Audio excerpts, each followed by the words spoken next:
Hola, soy Erich Gordon y soy 3D Artist especializado en lettering.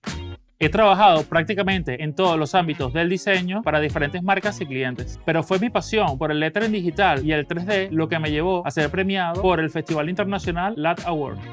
En mis proyectos busco reflejar diversas referencias culturales, industriales y artísticas, enfocándome siempre en tendencias gráficas contemporáneas. Con el fin de expresar conceptos y propuestas estéticas, los desarrollo a través del lettering 3D y los animo. Procuro que cada letra diseñada sea una escultura digital con diferentes acabados y matices. Para ello, utilizo herramientas como X-Particle, un plugin de Cinema 4D que nos permite crear simulaciones dinámicas eficientes y sencillas.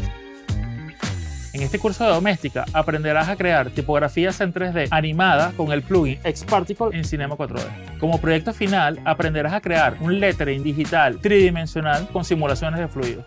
Comenzaremos con una aproximación al plugin X-Particle y a su fabricante Insidium.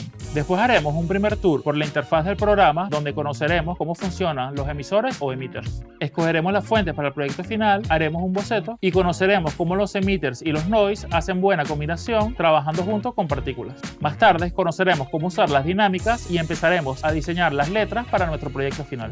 Haremos las últimas comprobaciones, iluminaremos, daremos color y renderizaremos nuestro proyecto final.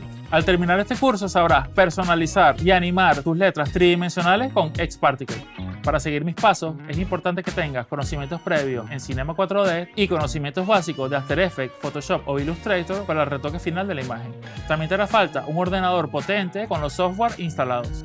Este curso va dirigido a todos los amantes de las simulaciones, las animaciones y el lettering que quieren entrar en el mundo 3D con X-Particle.